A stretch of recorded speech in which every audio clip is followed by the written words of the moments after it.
नमस्कार मित्रों, स्वागत है आपका। बने रहिए बनारसी अंचल के साथ। तो आज हम फिर से एक नया पेपर स्टार्ट करते हैं। तो लीजिए पहले क्वेश्चन से स्टार्ट करते हैं। आयुर्वेद निम्नलिखित में से किस वेद का उपवेद है? ऋग्वेद, यजुर्वेद, अथर्ववेद या फिर सामवेद? तो सही उत्तर है आयुर्वेद। जिस वेद का उपवेद है वह है ऋग्वेद। ये मित्रों सेकंड और थर्ड ये जियोग्राफी से है, तो मैं इसको रिमूव करता हूँ। सेकंड, यजुर्वेद का उपवेद कौन सा ग्रंथ है? आयुर्वेद, धनुर्वेद, अर्थशास्त्र या गंधर्ववेद? तो यजुर्वेद का उपवेद आपका है धनुर्वेद। थर्ड, निम्नलिखित में से वेद एवं उसके उपवेद का कौन सा युग्म सही नहीं है? ऋग्वेद, आयुर्वेद ये सही है, यजुर्वेद, धनुर्वेद ये भी सही है, अथर्ववेद, अर्थशास्त्र ये भी आपका सही है, सामवेद, नाट्यशास्त्र ये आपका गलत है। नेक्स्ट, चौथा, निम्नलिखित में से किस काल में शिक्षक को कर्णकट्टार कहा जाता था? संगम काल में, पांड्य काल में, चोल काल में या फिर चेर काल में? तो सही उत्तर है जिस काल में शिक्षक को कर्णकट्टार कहा जाता था वो था संगम काल। पांचवा, गुप्त काल में शिक्षित एवं योग्य महिलाओं को क्या कहा जाता था? सील भट्टारिका, ब्रह्मवादिनी, सद्योवाद्य या इनमें से कोई नहीं? तो सही उत्तर है गुप्त काल में शिक्षित एवं योग्य महिलाओं को आपके सील भट्टारिका कहा जाता था। नेक्स्ट, सिक्स्थ, संगम काल में वेत्थी प्रथा का संबंध निम्नलिखित में से किससे था? पशुओं की चोरी और लूट प्रथा, भूमि दान देने की प्रथा, मंदिरों में बलि प्रथा, नए वर्ष का त्यौहार? तो सही उत्तर है संगम काल में वेत्थी प्रथा आपके जिससे संबंधित था पशुओं की चोरी और लूट प्रथा। सेवेंथ, सिंधु सभ्यता में निम्नलिखित में से किस जगह पत्थर से निर्मित दुर्ग मिले हैं? अलीमुराद, रंगपुर, बनवाली या आलमगीरपुर? तो सिंधु सभ्यता में जिस जगह पत्थर से निर्मित दुर्ग मिले हैं वो है अलीमुराद। एट्थ, सिंधु सभ्यता में घोड़े के दांत किस जगह से प्राप्त हुए हैं? राजागुंडे, सुरकोटडा, कालीबंगा या बनावली? तो सिंधु सभ्यता में घोड़े के दांत जिस जगह से प्राप्त हुए हैं वो है आपका राजागुंडे। नाइन्थ, संगम काल में परामर्शदाताओं की सभा क्या कहलाती थी? ओटर, पेरुनल, पंचावरम या टेरू? तो सही उत्तर है संगम काल में परामर्शदाताओं की सभा आपके पंचावरम कहलाती थी। टेंथ, संगम काल में राजा का जन्म प्रतिवर्ष मनाया जाता था। इस उत्सव को क्या कहते थे? कोमहन, पेरुनल, इलिंगो या उल्गू?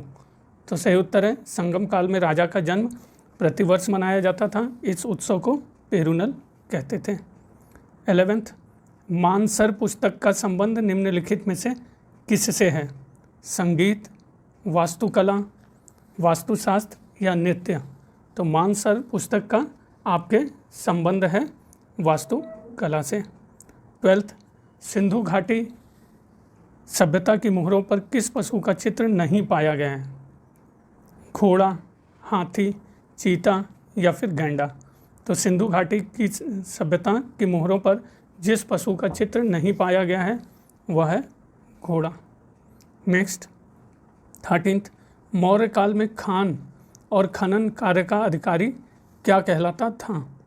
अमात्य, अकारा अध्यक्ष, सीता अध्यक्ष या लौना अध्यक्ष? तो मौर्य काल में खान और खनन कार्य अधिकारी आपका अकारा अध्यक्ष कहलाता था। 14th, वैदिक काल के लोगों द्वारा सर्वप्रथम प्रयुक्त की गई पहली धातु क्या थी? तांबा, चांदी, लोहा या फिर पीतल?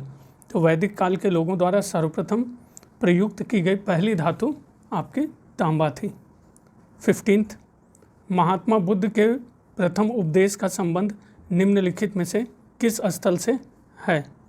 गया, कुशीनारा, सारनाथ या फिर पावा?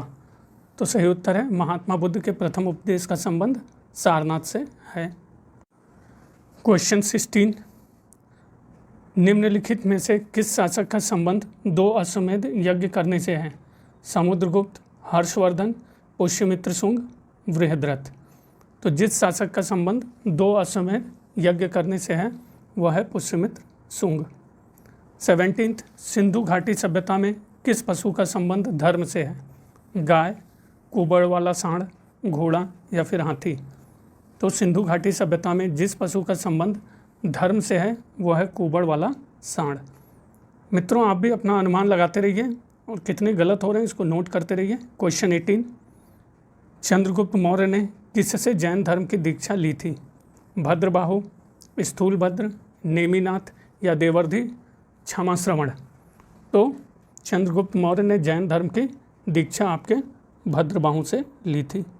19th, पाटलिपुत्र में आयोजित तृतीय बौद्ध संगति की अध्यक्षता किसने की थी?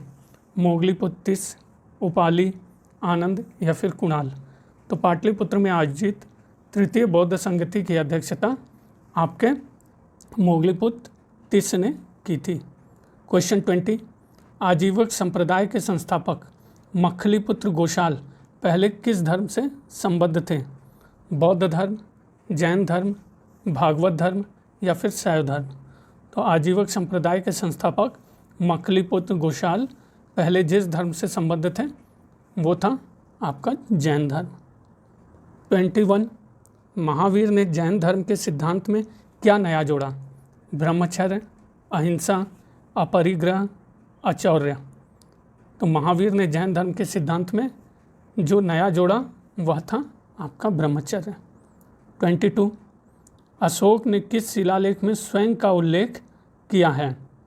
मास्की, जूनागढ़, धौली या फिर गंजाम। तो अशोक ने जिस शिलालेख में स्वयं का उल्लेख किया है वह है आपका मास्की। 23, निम्नलिखित में से कौन सा मंदिर गुप्तकालीन नहीं है? भीतरगांव का ईट मंदिर, देवगढ़ का दशावतार मंदिर, भूमरा का मंदिर या खजुराहो का महादेव मंदिर। तो निम्नलिखित में से जो मंदिर गुप्तकालीन नहीं है वह है आपका खजुराहो का महादेव मंदिर। बाकी भीतरगांव का, देवगढ़ का दशावतार मंदिर, भूमरा का शिव मंदिर ये सब गुप्तकालीन हैं।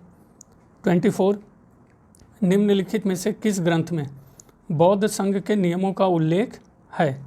सुत्त पिटक, विनय पिटक, अभिधम्म पिटक या इनमें से कोई नहीं। तो जिस ग्रंथ में बौद्ध संघ के नियमों का उल्लेख है वो है आपका विनय पिटक। 25, प्राचीन भारतीय सिक्के आहत सिक्के से क्या तात्पर्य है? सिक्के पर लेख, सिक्के पर चित्र, सिक्के पर गहरे निशान या सभी तीनों। तो प्राचीन भारतीय आहत सिक्के से तात्पर्य है सिक्के पर गहरे निशान। 26, प्राचीन भारतीय दार्शनिक विचारों का संबंध निम्नलिखित में से किन ग्रंथों में है? उपनिषदों में, पुराण में, वेदों में या स्मृति ग्रंथों में। तो प्राचीन भारतीय दार्शनिक विचारों का संबंध जिन ग्रंथों में है वह है आपका उपनिषद।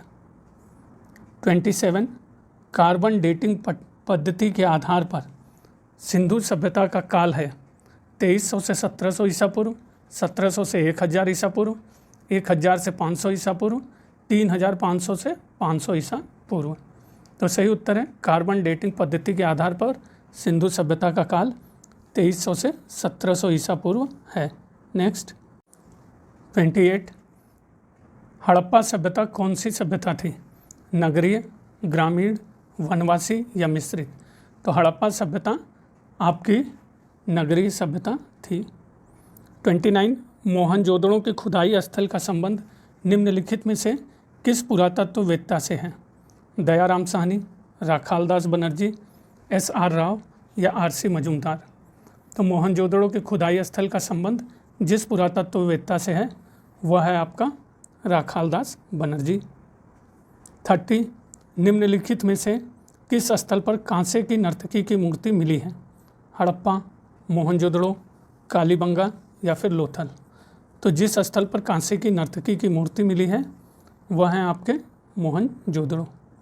31, हड़प्पा मोहनजोदड़ो के मकान के निर्माण में निम्नलिखित में से किसका उपयोग, थोड़ा सा बड़ा कर देता हूँ मित्रों, हुआ था?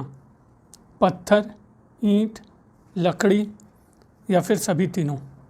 तो सही उत्तर है आपका हड़प्पा मोहनजोदड़ो के मकान निर्माण में ईंट का उपयोग हुआ था। 32 निम्नलिखित में से किस स्थल पर चूड़ियों के अवशेष मिले हैं? कालीबंगा, लोथल, चन्होदड़ो या रंगपुर? तो जिस स्थल पर चूड़ियों के अवशेष मिले हैं वो स्थल है कालीबंगा। 33 गुजरात में भोगवा नदी के किनारे स्थित पुरा स्थल कौन सा है? लोथल, सुरकोटड़ा, धौलावीरा या बनवाली? तो गुजरात में भोगवा नदी के किनारे जो पुरा स्थल है वह है आपका लोथल। 34 निम्नलिखित में से किस जगह पर मापने का स्केल प्राप्त हुआ है? आलमगीरपुर, कालीबंगा, लोथल या इनमें से कोई नहीं? तो जिस स्थान पर मापने का स्केल प्राप्त हुआ है वह है आपका आलमगीरपुर। 35 निम्नलिखित में से किस पुरास्थल पर खुदाई यज्ञदत्त शर्मा के नेतृत्व में हुई है? आलमगीरपुर, लोथल, रोपड़ या कालीबंगा? तो जिस पुरास्थल की खुदाई यज्ञदत्त शर्मा के नेतृत्व में हुई है वह पुरास्थल आलमगीरपुर है। 37 सिंधु सभ्यता में कांसे के बैलगाड़ी का नमूना किस स्थल से प्राप्त हुआ है? लोथल, चन्होदड़ो, बनवाली या कालीबंगा? तो सिंधु सभ्यता में कांसे के बैलगाड़ी का नमूना जिस स्थल से प्राप्त हुआ है वह है चन्होदड़ो। 37 सिंधु सभ्यता में हवन कुंडों और यज्ञ स्थल का प्रमाण कहाँ से मिलता है? कालीबंगा, लोथल, रोपड़ या बनवाली? तो सिंधु सभ्यता में हवन कुंडों और यज्ञ स्थल का प्रमाण जहाँ से मिलता है वह है आपका कालीबंगा। निम्नलिखित में से कौन सा युग्म सही नहीं है? हड़प्पा, दयाराम साहनी? बिल्कुल सही है। आप भी अनुमान लगाइए मित्रों। लोथल, AR राव? सही है कि गलत है? सही है। धौलावीरा, डॉक्टर बिस्ट? सही है कि गलत है? सही है। मोहनजोदड़ो, A घोष? ये गलत है। फिर से वही क्वेश्चन उसी प्रकार का, कौन सा युग्म सही नहीं है? अनुमान लगाइए। हड़प्पा रावी? सही है। मोहनजोदड़ो सिंधु? सही है। लोथल भोगवा? सही है। कालीबंगा सिंधु? ये गलत है। नेक्स्ट क्वेश्चन 40 निम्नलिखित में से सिंधु घाटी की प्रमुख विशेषता क्या थी? नगर योजना, धार्मिक जीवन, सामाजिक जीवन या व्यापारिक जीवन? तो सही उत्तर है सिंधु घाटी की प्रमुख विशेषता नगर योजना थी। नेक्स्ट 41 सिंधु घाटी के लोगों को किस धातु की जानकारी थी? तांबा, कांसा, लोहा या फिर चांदी? तो सही उत्तर है सिंधु घाटी के लोगों को आपके किस धातु की जानकारी थी दिया हुआ है। मित्रों इसमें उत्तर दिया हुआ है लोहा, लेकिन ये गलत है, इसको आप प्लीज़ चेक करिएगा। तांबा अक्सर करके दिया रहता है। 41 42 सिंधु सभ्यता के लोग शीशे कहाँ से मंगाते थे? राजस्थान, कर्नाटक, अफगानिस्तान या सौराष्ट्र से? तो सही उत्तर है सिंधु घाटी सभ्यता के लोग शीशे राजस्थान से मंगाते थे। 43 हल चलाने का साक्ष्य किस स्थान से प्राप्त होता है?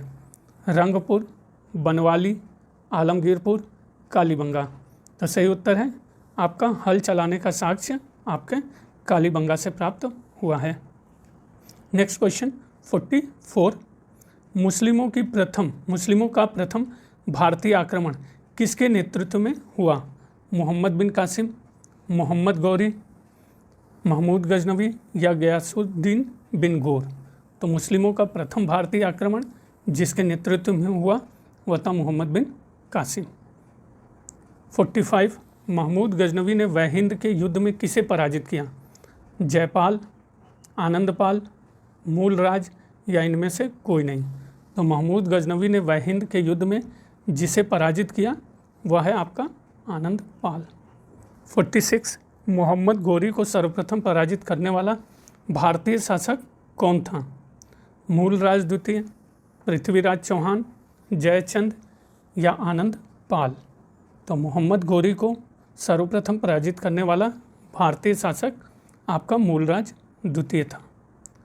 47 निम्नलिखित में से किसने प्रसिद्ध नालंदा विहार को जला डाला? बख्तियार खिलजी, कुतुबुद्दीन ऐबक, मोहम्मद गौरी या गयासुद्दीन बिन गौर। तो जिसने नालंदा विहार को जला डाला, बख्तियार खिलजी। 48 लाहौर में चौगान खेलते समय घोड़े से गिरकर किसकी मृत्यु हुई? मोहम्मद गोरी, बख्तियार खिलजी, कुतुबुद्दीन ऐबक या इनमें से कोई नहीं। तो जिसकी घोड़े से गिरकर मौत हुई लाहौर में, कुतुबुद्दीन ऐबक। 49 लाख बख्श किसका उपनाम था? कुतुबुद्दीन ऐबक, मोहम्मद गोरी, इल्तुतमिश या फिर पृथ्वीराज। तो लाख बख्श जिसका उपनाम था वह है आपका ऐबक, कुतुबुद्दीन ऐबक। 50 निम्नलिखित में से किस शासक का संबंध तुर्किस्तान के इलबारी कबीले से था? कुतुबुद्दीन, इल्तुतमिश, आराम शाह या मोहम्मद गोरी। तो सही उत्तर है आपका जिस शासक का संबंध तुर्किस्तान के इलबारी कबीले से था वह है इल्तुतमिश। 51 भारत में शुद्ध अरबी सिक्के चलाने का श्रेय किसे है? इल्तुतमिश, कुतुबुद्दीन ऐबक, आराम शाह या मोहम्मद गोरी। तो भारत में शुद्ध अरबी सिक्के चलाने का श्रेय आपका इल्तुतमिश को है। 52 इल्तुतमिश के समय में तुर्कान चिहलगानी क्या था? गुलामों का एक संगठन, राज्य का 40 सिक्का, राज परिवार के सदस्य या शासकों का दल। तो इल्तुतमिश के समय तुर्कान चिहलगानी आपका गुलामों का एक संगठन था। 53 चंगेज खां के आक्रमण के समय भारत का शासक कौन था? ऐबक, इल्तुतमिश, नासिरुद्दीन महमूद या बलबन। तो सही उत्तर है चंगेज खां के आक्रमण के समय भारत का शासक इल्तुतमिश था। 54 बलबन ने निम्नलिखित में से क्या किया? लौ एवं रक्त की नीति का पालन, चहलगामी को समाप्त करना, सिजदा एवं पैबोक का आरंभ या उपयुक्त सभी। तो सही उत्तर है बलबन ने लौ एवं रक्त की नीति का पालन भी किया, चहलगामी को समाप्त भी किया और सिजदा एवं पैबोक का आरंभ भी किया। 55 निम्नलिखित में से कौन शासक अपने को ईरान के प्रसिद्ध अफरासियान वंश का मानता था? बलबन, इल्तुतमिश, अलाउद्दीन खिलजी या आराम शाह। तो जो शासक अपने को ईरान के प्रसिद्ध अफरासियान वंश का मानता था वह है आपका बलबन। 56 बलबन ने अपने दरबार में निम्नलिखित में से किस परंपरा का अनुकरण किया? तुर्की, ईरानी, अरबी या भारतीय। तो बलबन ने अपने दरबार में जिस परंपरा का अनुकरण किया वह परंपरा थी ईरानी। 57 बलबन ने बंगाल में किसके विद्रोह को दबाया? तुगरिल खां, मोहम्मद शाह, इस्लाम शाह या बुगरा खां। तो बलबन ने बंगाल में जिसके विद्रोह को दबाया वह था आपका तुगरिल खां। 58 लौह एवं रक्त नीति का संबंध किस शासक से है? इल्तुतमिश, बलबन, अलाउद्दीन या कुतुबुद्दीन ऐबक। तो लौह एवं रक्त की नीति का संबंध आपके बलबन से है। 59 सल्तनत काल में अमीरों के मद्यपान तथा सामाजिक समारोहों पर पाबंदी लगाने वाला शासक कौन था? अलाउद्दीन खिलजी, बलबन, इल्तुतमिश या मोहम्मद बिन तुगलक। तो सल्तनत काल में अमीरों के मद्यपान तथा सामाजिक समारोहों पर पाबंदी लगाने वाला शासक आपके अलाउद्दीन खिलजी था। 60 अलाउद्दीन के बारे में कौन सा कथन सही नहीं है? तो देख लीजिए, सैनिकों को नगद वेतन की व्यवस्था की थी उसने, बिल्कुल सही है। अमीरों पर अंकुश लगाया, सही है। बाजार नियंत्रण की व्यवस्था क्या है मित्रों? अनुमान लगाइए, सही है। सिजदा पैबोक की शुरुआत, ये गलत है।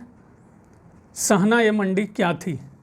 बाजार का दरोगा, नाप तौल का निरीक्षक, गुप्तचरों का दल या इनमें से कोई नहीं।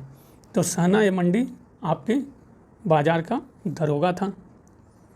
62 अलाउद्दीन ने रणथंबोर के किस शासक को पराजित किया?